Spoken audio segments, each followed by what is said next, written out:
And now, the Globe at Home on NECN. And on the Globe at Home this afternoon, could a Massachusetts dentist have the solution to preventing many, if not all, concussions in football?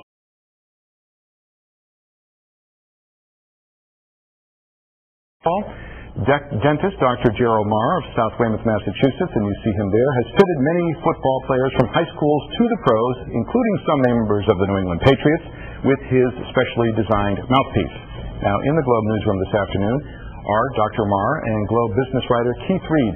Hi, Keith, and welcome, Dr. Marr. How's it going? It's going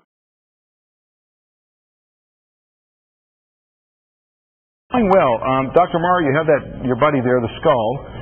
Maybe you could just tell us how basically this mouthpiece works in general, and how and why it may prevent concussions. Basically, I came up with this design with a good friend of mine, Marvelous Marvin Hagler, and he wanted to know why he could knock someone out with a punch and not knock someone else out with the same punch. In other words, what the glass jaw was as far as the boxer goes. And I was a TMJ specialist, so that I knew quite a bit about how the jaw worked. What's TMJ for those people who maybe don't know? TMJ stands for the temporomandibular joint, which is your jaw joint. Okay, and we found that if you bring the jaw basically into this position here,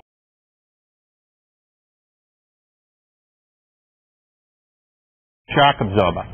So between the three factors, by wearing a mouthpiece styled like this, you will decrease the amount of concussions that the person is capable of receiving. You've been talking with the NFL about the use of this mouthpiece to prevent not concussions from blows to the head, but concussions from blows to the jaw or to the chin. Can you talk a little bit more about what's going on with the NFL?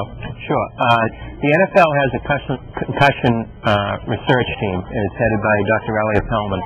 And Dr. Pellman, through videotape, has noticed that there are quite a few blows to the jaw that cause concussions. So a mutual friend of mine, Mike Haynes, who used to play for the Patriots and the Oakland Raiders and is in the Pro Football Hall of Fame, contacted me at the Super Bowl in Houston and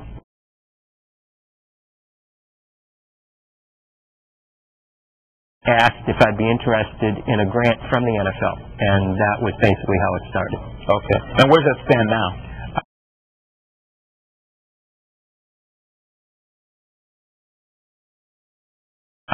We are in the process of writing the final paperwork for the grant, and we'll have it in by May 1st. Now, Dr. Marr, do you know what percentage of concussions occur from due to blows to the jaw versus the head? I mean, help me put my arms around the problem. The research from the dental literature, the sports literature, and from Dr. Pellman says approximately 65%. Come from the jaw?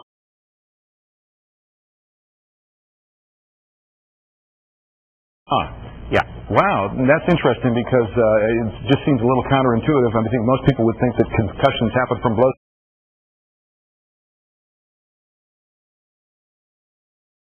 to the head, but not the case. That's interesting. Part of it is the chin strap. The chin strap takes your jaw and pulls it back and pushes very severely on the temporal lobe of the brain. And the face mask that they have in the front is designed to protect their teeth.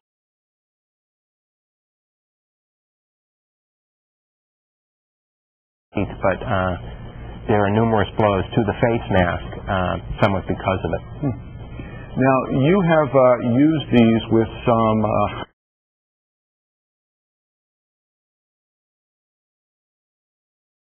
high school players in Massachusetts to some great success, I understand. That's correct. Yeah, what happened with that? I was contacted by the head coach of Duxbury High School, who was actually in his first year as their head coach, Dave Nameron. And he had quite a few of his players that in the previous years had received concussions. So he asked me if I would go down and check out the players. I did. All 11 of the players had orthodontics, and all 11 of the players were off of the disc in their temporomandibular joint. So I fitted them with this style mouthpiece, and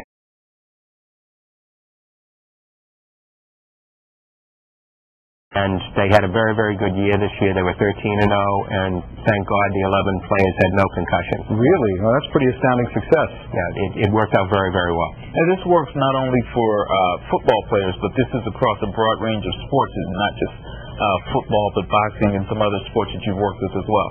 Pretty much any contact area. The Pacers flew up Austin Crozier a couple of weeks ago.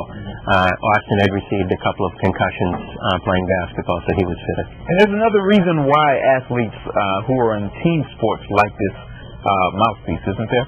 Yes.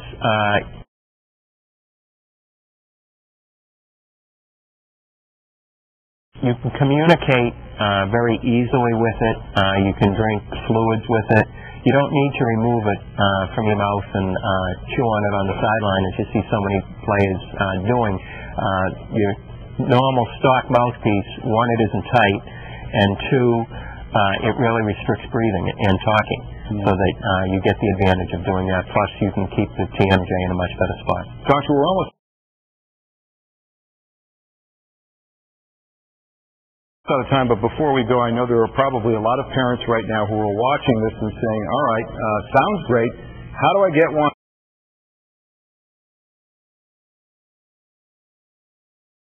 And how much do they cost? Are they available commercially? And if so, what is the cost?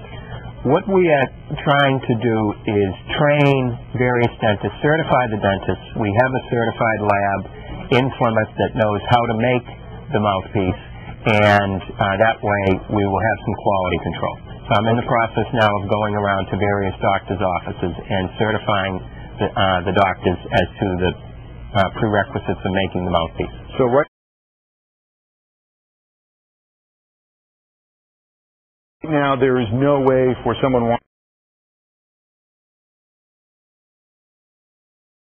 watching to just come to you, call up your office, and purchase one? They could do that, but we would prefer, if they called up the office, we would refer them to their local dentist. The local dentist, I see. Okay, well, good luck with it, and if it prevents as many injuries, boy, as it seems to, it sounds like a wonderful thing. Thanks for sharing the story with us this afternoon. Thank you. You're welcome. Now,